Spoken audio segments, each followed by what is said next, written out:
Dodge is finally ready to make some noise in the electric vehicle space, and quite literally so. The Dodge Charger Daytona SRT is the first electric muscle car and the first electric car with an exhaust pipe. We won't have any emissions coming out of it. I'm Fox News Digital Autos editor Gary Gastelum, and with me in the Fox Garage to talk about it is Dodge CEO Tim Kuniskis. Welcome back. Hey, Gary. Thanks for having me on. Always great to have you here. Do want to talk about the exhaust pipe in a second. Let's talk about the car itself. Looks like a classic Dodge muscle car. Very much isn't a classic Dodge muscle car. Tell me what this is all about. You know, when we started talking about this, we figured there was only one way that Dodge could actually come into this space. The only way Dodge could do an electric car in general, is if it looked like a Dodge, sounded like a Dodge, it drove like a Dodge. And then it being a muscle car adds a whole nother level of stress and anxiety on top of that. So we struggled with this for a while. I'm not going to lie. We were very worried about it. But once we cracked the code on how to make it look right, then some momentum. We said, okay, we know we can make them fast. Fast is easy with electric. But we got to make it look right. We got to make it sound right. We got to make it drive right. When we cracked the code on the looks, we said, okay, now we got some momentum. Let's figure out the rest of this. And I think people are going to be, they're going to be shocked. I think they're really going to be caught off guard with what we're bringing to market. And you said it's got to sound like a muscle car. Electric cars don't make a lot of noise. You figured out how to make this one make a lot of noise. Tell me about the Fratzonic chambered exhaust system you've developed.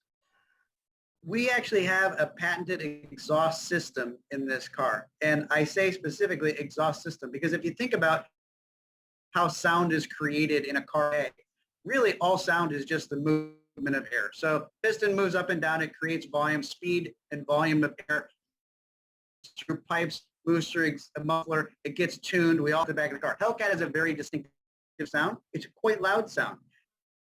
And people absolutely love it. So we said, we need to keep that. How are we going to do it? And the first idea came from, and you can see it in your mind when I say it, you've been in a cathedral before, you've seen a pipe organ. As soon as you see and hear a pipe organ, you envision the sound. We said we need to create that exact same thing within electrification. We need to take every ICE car takes today, all of the inputs, throttle position, speed of opening of throttle, whether you're shifting, whether you're not shifting, load of the engine, whether you're decelerating, all of the inputs that go into making the difference in sound today, we need to then pipe those in to an algorithm to create the movement of air.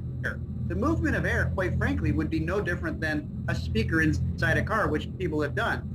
We said, we don't want to do that. We want to create the movement of air through an exhaust system, through pipes, through chambers, through mufflers, and then back out the back of the car through a tailpipe. It sounds like a subtle difference. It's not, because when I shape that sound differently, that pipe organ, and I set up the back of the car, that spatial difference in your mind hearing that is like the first time you ever heard surround sound in a theater.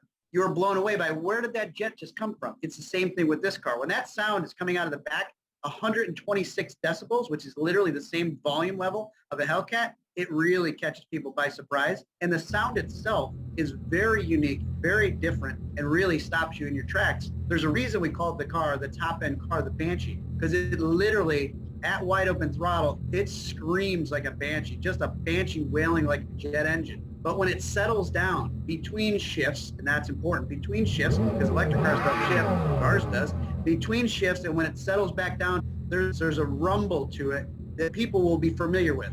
And they probably won't realize why, but the reason they'll be familiar with it is in that cadence of that rumble is literally the firing order of a Hemi V8. Now, you mentioned gear shifting. Electric cars don't typically have gears. They have one speed. It's like a rail gun accelerating in one. You've actually put gears in this, or are you simulating gear shifts in an electric car? Both. Electric motors have instantaneous torque. We all know that. They feel amazing. They're all powerful. They're all fast. Even the ones that aren't very interesting are quick and fast.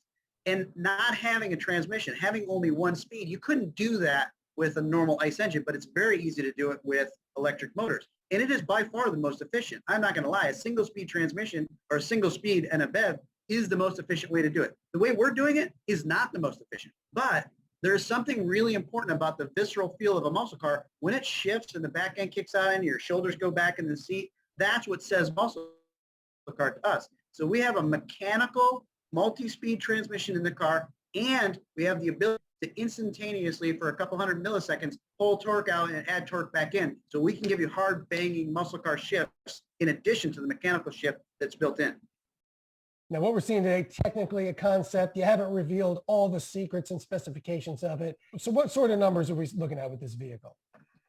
So the only thing that we committed to is I said that it will be more powerful and it will outperform all of the V8s that we have today, even the supercharged V8s.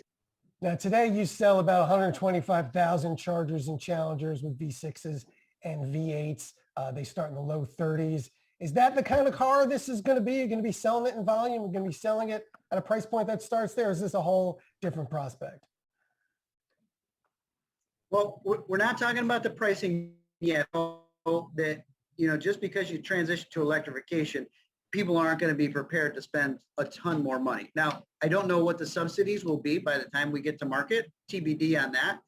But up to this point, the government support of electrification has been fairly aggressive. So we'll see what happens in the future, but we know exactly where the sweet spot of the market is. I mean, if you look at our sweet spot today, you're right. We start at 30,000 and we go up to almost 100,000. We do it all on performance steps. We will do that in the future as well. We're not going to walk away from that price walk, but we're going to make that walk based on the power outputs that we have.